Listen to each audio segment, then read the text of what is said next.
Praise God. Praise God. Today, I wanted to talk about the children of Israel, mainly the challenges that they faced, how they responded to them. I think we can draw some important lessons and conclusions from their challenges in the wilderness.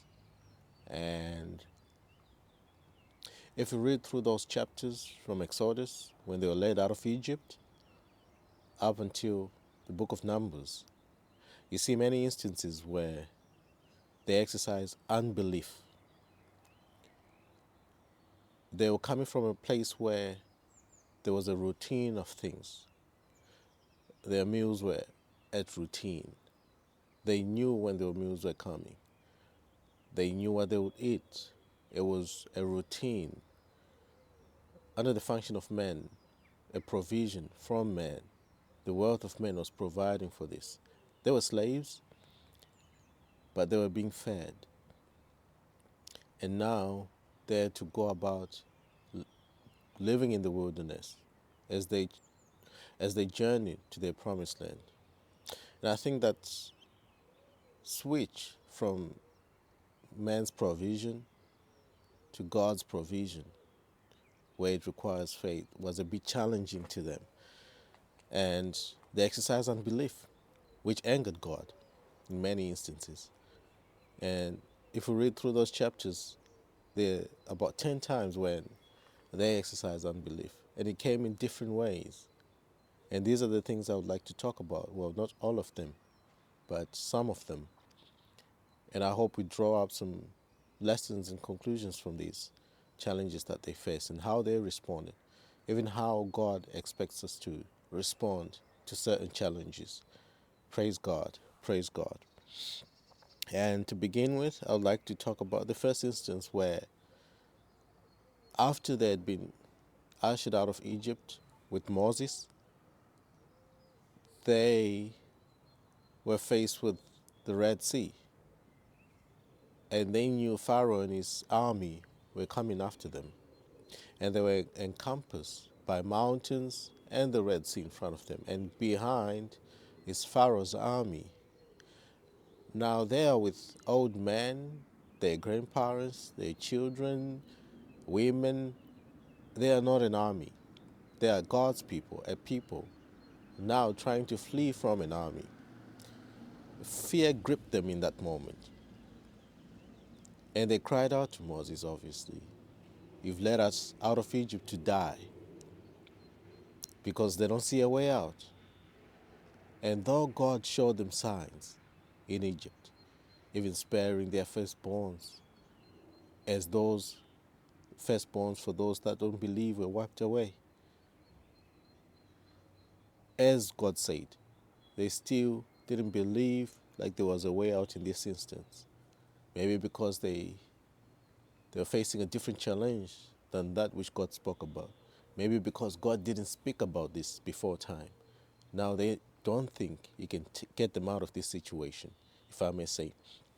And if we can read from the book of Exodus 14, from verse 11, if you can give me a moment. It reads, "Then they say to Moses, 'Because there were no graves in Egypt, have you taken us away to die in the wilderness? Why have you so dealt with us to bring us up out of Egypt? Is this not the word that we told you in Egypt, saying, Let us alone, that we may serve the Egyptians? For it would not have been better for us to serve the Egyptians than we should die in the wilderness.'" They lacked faith, because as soon as the challenge came, they complained that you should have left us there as slaves, not as free people. Because as free people, they had to depend on God as their protection, because he was their God. They served Him. They didn't start serving other gods. He was their God. And now, as He has promised, He said, "I will take you out of Egypt." And guess what? He did. None of them died. But now they thought maybe they're about to die. And they started to complain. Sometimes I think we face challenges where maybe it's different from the usual challenges that God has saved us from. And now we start to doubt, we freak out, and then we start to complain. But isn't it better to seek God's face in regards to every challenge? Because, yeah, instead of complaining and saying you should have left us there, which is kind of, it's like spitting on someone's gift. You've been given a great gift, free gift, to like freedom. That's a gift, to be freed. And then instead of being grateful, you you say you should have left me there. It's quite an insult if I look at it. Like, it's quite a strong insult, and this is to God, because this insult wasn't to Moses. Moses was following the orders of God. That was God's command: get my children out of Egypt and take them to the land which I shall give them, the promised land which I promised their forefathers. So this was God's command.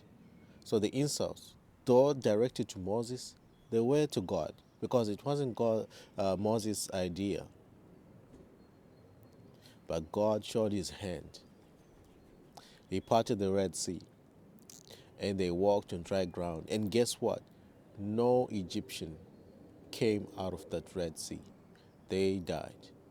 They were wiped away. They tried to chase after the children of Israel, but even that strong army couldn't get to the children of Israel. And all of them entered and walked on dry land as the Red Sea was parted into the other side. And they were freed from the Egyptians. Said, these Egyptians you see today, you shall see them no more. And guess what? The word was spoken was true. It is important for us to trust that God is there to help us each and every time, no matter the challenge we face. Because we face diverse trials, we face diverse challenges. They're different kinds. They're different kinds. But there is nothing new to God. There is no challenge that can come against you that will surprise God, if I may say. And it's important for us to know that, because our faith hangs on that, whether we believe God can help us or not. That's where our faith hangs.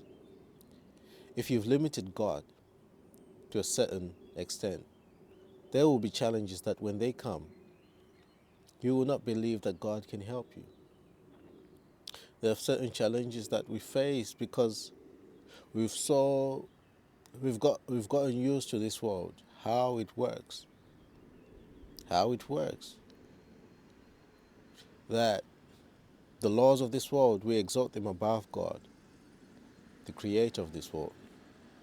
To say, for example, that there are sicknesses that cannot be healed. And when a doctor tells you, this is what you have, and it cannot be healed, because of what the doctors say, you are lost of hope, and you have no faith anymore. But it is important to believe that it is possible to be healed, because there is no sickness that God cannot heal. In the old books, we read that there were a lot of people with leprosy, and they had to live outside the cities. And many of them, there was no healing for them. That's why they had to be cast out. They were unclean. But when Jesus came, he came healing them.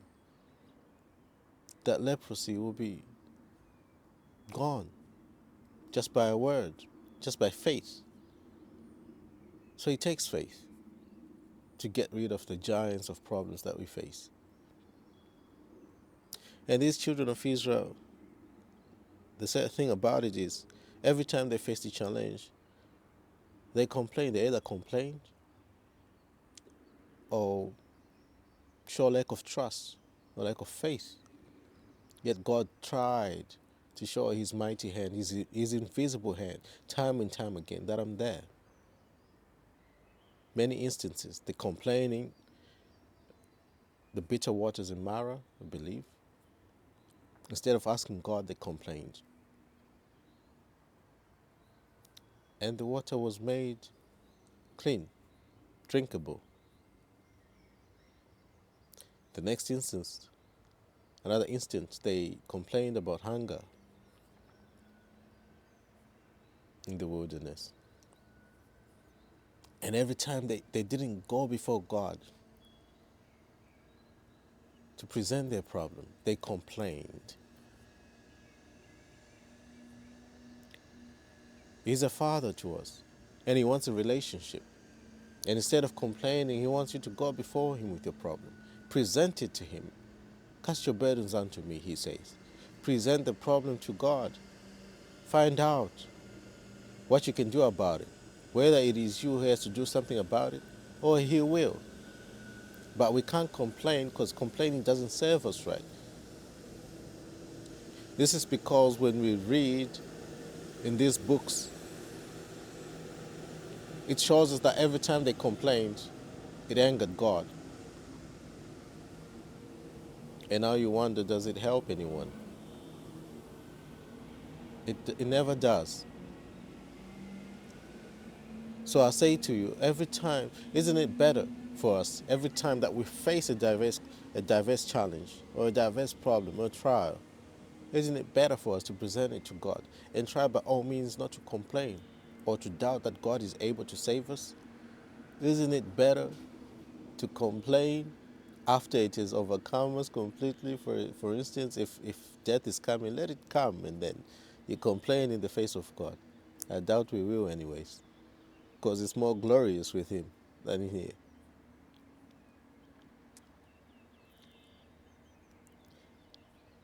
I would like to have a series of these discussions to talk about the many instances that these children of Israel complained and showed disobedience and showed lack of trust, because there's so much you can draw from these things, from these challenges that they face.